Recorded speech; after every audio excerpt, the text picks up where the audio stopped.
WWE reportedly holds significant interest in signing Chris Jericho back to the company for the first time since departing for All Elite Wrestling back in 2019.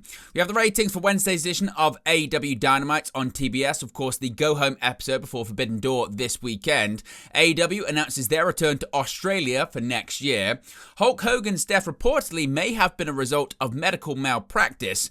An update on more WWE Premium Live events moving to 2 nights in the future. Pat McAfee's return is announced by Triple H for the upcoming WrestlePalooza PLE. We've also got details on how WWE PLEs were able to move to ESPN from Peacock earlier than originally planned. LA Knight is confirmed to be a member of the Raw roster after being traded for Sami Zayn. We have the date and location for the WWE NXT PLE, and the date of John Cena's WWE retirement match is officially revealed.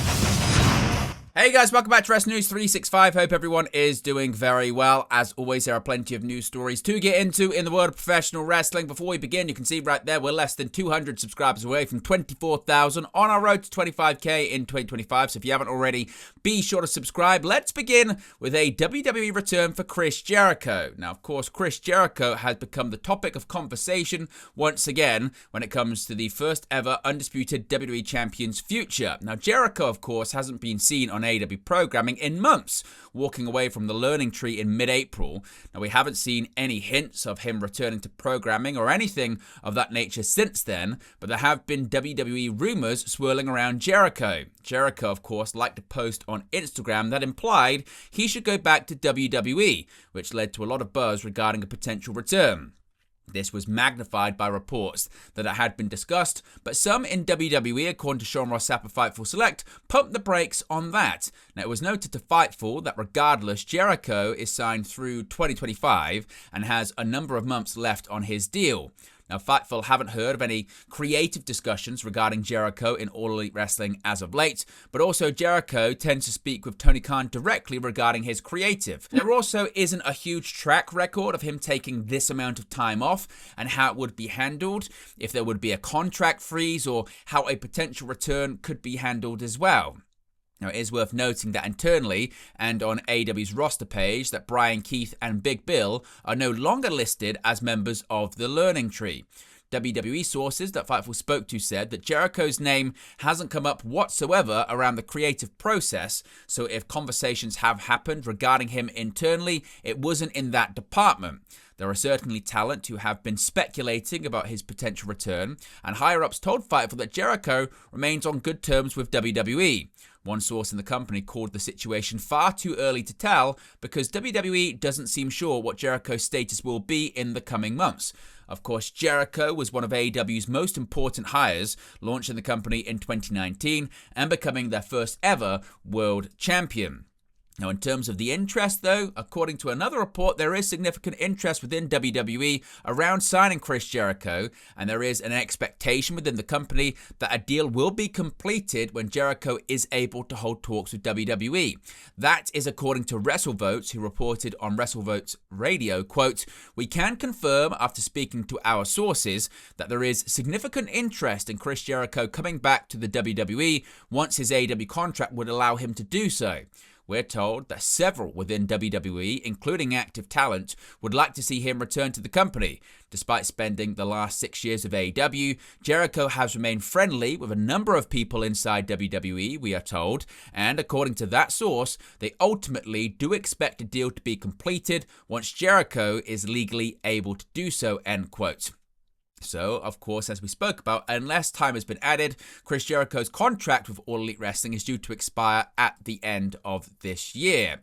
Now, more details on this. We have a bit more of an update on it again coming from Fightful. Jericho throughout his career has taken sabbaticals from pro wrestling in order to rest up or concentrate on outside ventures such as Fozzy, but he's never really done this, or certainly a sabbatical of this length in AEW, so there's certainly a lot of questions about his future in the company and a potential return to WWE. Do you think that's going to happen? Let me know your thoughts about it in the comment section below. Now, before we get on to our next news story, talk about the ratings for this past Wednesday's episode episode of AEW Dynamite on TBS. Be sure to check out all of our affiliates. The links are in the video description below. You'll be able to see them throughout this video on the sidebar. You can scan the QR code. There are several offers available to you. For example, there you can go to VeroShave. You can also save money with NordVPN, and you can also get shed replacement shakes as well. This is all another way to support the channel, help the channel. So if you do want to support us and save yourself some money in the process, or try out one of our great affiliates, you can do so. Links in the video description, or you can scan the QR code throughout this video.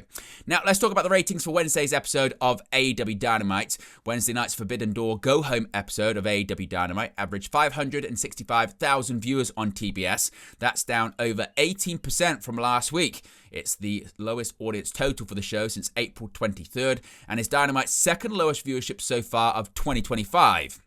Now, the episode took place from Glasgow, Scotland, and was taped a few hours in advance. It drew a 0.16 rating in the 18-49 demo. That's down 5.9% from last week, but ties the third highest rating the show's done in that category since June 18th.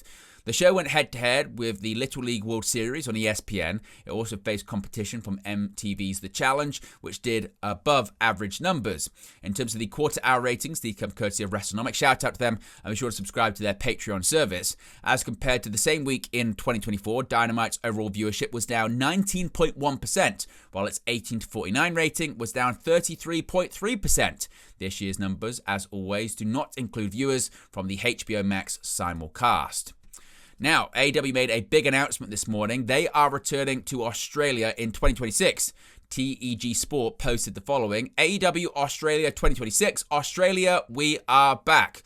All Elite Wrestling returns in 2026, and it's going to be epic. The energy, the chaos, the spectacle, it all goes down right here. Don't miss your shot. Join the waitlist now to score access to the pre-sale very soon and lock in your place when history is made down under. AEW Australia 2026, be ready. Now, the promotion held AEW Grand Slam Australia on February 15, 2025 from the Brisbane Entertainment Centre in Brisbane, Queensland. The event drew 13,000 fans. The event was headlined by Timeless Toni Storm defeating Mariah May, Blake Monroe and WWE to win the AEW Women's World title. The show aired on a tape delay on TNT and HBO Max in the United States. Now, a bit more of an update here when it comes to the sad passing of Hulk Hogan. Now, WWE Hall of Famer Hulk Hogan's death could have been a result of medical malpractice, a new report alleges. According to TMZ, the outlet to initially break the news of Hogan's passing on July 24th, sources connected to the death case claimed malpractice may have killed the star. Law enforcement told TMZ, citing the Clearwater police reports, that an occupational therapist was at Hogan's home when he stopped breathing. The therapist reportedly told the officers who responded to the 911 call that Hogan was the victim of medical malpractice. The therapist said during a recent operation, the surgeon severed Hogan's phrenic nerve, a nerve in the neck that plays a crucial role in breathing. Hogan's wife, Sky Daly, confirmed to TMZ that Hogan's phrenic nerve was compromised during a recent surgery. Hogan's death was initially reported to be from a heart attack, and a secret battle with chronic lymphocytic leukemia was also revealed. TMZ sources claim that Hogan did not have a chest-clenching episode before his death, but he stopped breathing. The outlet was told that Daly called 911 when her husband's breathing ceased. According to the outlet, conversations between officers about what the therapist said were recorded on a body camera video, and the initial conversation between the occupational therapist and responding officers could be on body cam as well. Hogan's estranged daughter Brooke has been adamant that an autopsy be conducted on her father's body, as she claims Clearwater officials are reaching out to her at risk of losing their jobs about the nature of his death. Brooke claimed on Instagram on Thursday that officials are telling her she needs to see the body camera video. Daly confirmed to TMZ that an autopsy has been completed but wouldn't reveal the results. Hogan's body has yet to be cremated. Of course, if we get any more details on that story, how it develops, we'll let you know in a future video. Now, going back to WWE here, and we've got an update on more two-night PLEs coming in the future. With WrestleMania and SummerSlam now two-night WWE PLEs, Triple H has addressed the possibility of other events following suit. The 2025 edition of SummerSlam was the first to go 2 nights, following WrestleMania's being expanded back in 2020. WWE, of course, is owned by TKO, with TKO CEO Mark Shapiro having previously stated there are definitely opportunities for more 2-night WWE PLEs. Triple H has now addressed the possibility. Speaking to ESPN SportsCenter, the WWE Chief Content Officer spoke about super serving the fans as a potential reason to move other PLEs to 2 nights, saying, quote, I think it will be something that we see over time. I think time will tell, and it's really for us about super serving our fans, just like for ESPN. You guys thrive on super serving your fan base and the people that watch. So do we. It's what we want to do. So when we can turn those into bigger events, make them destination weekends for fans, that's what we will do. It's all about our fans, our WWE Universe, and making them happy. Now, speaking of WWE, Pat McAfee is on his way back to WWE as confirmed by Triple H. Now, after the WWE Money in the Bank 2025 PLE in June, Monday Night Raw color commentator Pat McAfee announced that he was taking a leave of absence from the company due to mental exhaustion. With, of course, WWE announcing its return to McAfee's hometown in Indianapolis, Indiana for its September 20 premium live event WrestlePalooza, WWE Chief Content Officer Paul Triple H Levesque has now confirmed that McAfee will be returning to the company for the show. Appearing on SportsCenter on ESPN, Triple H said, quote, WrestlePalooza in the home of the one and only Pat McAfee, who's like family to us. Pat will be there. He's going to light the place up. It's going to be exciting. Now, of course, that was the big announcement this week that PLEs are indeed headed to ESPN, and it's been officially announced that WWE PLEs will move to ESPN in the United States much earlier than the original planned show of April 2026's WrestleMania 42. WWE PLEs have aired on Peacock in the US since March 2021 and were contracted to continue airing on the NBC Universal-owned streaming platform until March of 2026, at which point WWE shows would move to ESPN.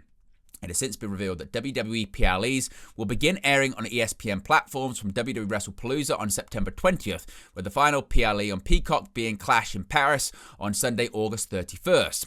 Now, The Hollywood Reporter has noted that WWE and Peacock agreed to a deal to end their contract early, at which point WWE brought the pitch to ESPN. With WrestleMania and SummerSlam now being 2-night events and the addition of Evolution to the PLE calendar, WWE fulfilled their contractual obligations to Peacock early. A WWE person high in the power structure told Dave Meltzer of the Wrestling Observer they expanded their PLE calendar in order to finish up with Peacock early. WWE and NBC Universal have agreed to a new deal that will see Saturday night's main event air exclusively on Peacock, with the show being dropped from NBC. The WWE library will also remain on Peacock until the end of 2025, and major NXT events will continue to air on Peacock in the United States until March of 2026. SmackDown's library will also remain on Peacock on a 30-day delay due to the Friday night show airing on USA Network. WWE will air on ESPN as part of a 5-year deal worth $1.6 billion. Every PLE will air on ESPN's direct-to-consumer service. And seemingly, this has led to ESPN no longer covering AEW. All Elite Wrestling will seemingly no longer be covered by ESPN as part of their professional wrestling coverage. ESPN.com previously included WWE and AEW within their pro wrestling vertical. However, if users try and select AEW content on the website, they simply receive a page error go to the homepage message. Past ESPN articles about AEW are still discoverable through the search function on ESPN.com, but there is no longer a dedicated page to All Elite Wrestling. LA Knight is now a member of the WWE Monday Night Raw roster. Last week, Sami Zayn announced himself as the newest member of the SmackDown brand, with United States champion Solo Sikoa circled as his first target. To balance the scales, LA Knight has now officially moved over to WWE Raw. WWE confirmed Knight's jump by listing him as a member of the Raw roster on their website earlier this week. In recent weeks, Knight has his sights set on WWE World Heavyweight Champion Seth Rollins, whom he defeated at Saturday night's main event. Despite the revelation that Rollins let him win by faking an injury, Knight asserted that it still counted as a victory, and as such, he demanded a title match against Rollins, who subsequently claimed the World Heavyweight Championship at SummerSlam. According to Fightful Select, the decision to trade Zayn and Knight came as a result of WWE wanting to freshen up the babyface lineups of Raw and SmackDown. Knight has been a regular on WWE's Blue brand since his main roster call-up in 2022. Meanwhile, Zayn has bounced between Raw and SmackDown in recent years, though he had resided on Raw since the 2023 draft. Now, plans for NXT No Mercy have been revealed. WWE NXT are planning to hold a premium live event in September, although the show has yet to be officially announced. Post Wrestling has reported that WWE NXT will be held to Fort Lauderdale for No Mercy on Saturday, September 27th. Now, this will be the first NXT event since April that won't air head-to-head against an AEW pay-per-view, although a main roster PLE in WrestlePalooza is airing against AEW All Out 1 week earlier on Saturday, September 20th. WWE NXT will air on Peacock in the United States and on Netflix internationally. And finally, the date of John Cena's WWE retirement match seemingly has been confirmed. The date for John Cena's WWE retirement match has been set, with Cena set to end his in-ring career at the end of 2025 after a highly publicized retirement tour. Recent reports suggested WWE was set to air Cena's retirement up against All Elite Wrestling's World's End pay-per-view on December 27th, but it seems like that idea has been nixed, with WWE set to have Cena bow out on Saturday night's main event in Boston on December 13th. Whilst chatter about going head-to-head with AEW was rife, it was noted that original plans were for Cena to retire in his home state on December 13th, and it seems that the original plans have been ratified. News of Cena's retirement match was formally announced by WWE, while also announcing that Saturday night's main event will be a Peacock exclusive moving forward, having previously aired on both Peacock and NBC. Cena is set to be in action against Logan Paul at WWE Clash in Paris next on August 31st, with a last-time singles match against old rival Brock Lesnar expected to take place at WWE WrestlePalooza on September 20th, directly against AEW All Out. But there you go, guys. Latest pro wrestling news for you. Be sure to smash a like on the like button. Be sure to subscribe. As you can see right there, we're less than 200 subscribers away from 24,000 on our road to 25k in 2025. Be sure to check out all of our affiliates as well. You can see the links in the video description. You can scan the QR codes when they appear on the sidebar. You can also see them in the pinned comment in the comment section. It's a great way to save yourself some money, check out some great products, and also support the channel. Appreciate everyone for tuning in as always, and I'll speak to you again very, very soon. Hey guys, thank you for watching, listening, streaming, or however you come across this video today. Be sure to click on the video on the right there to watch our next video, or click the bottom there to subscribe, or the bottom right hand corner. Thank you very much, and I'll speak to you again very soon.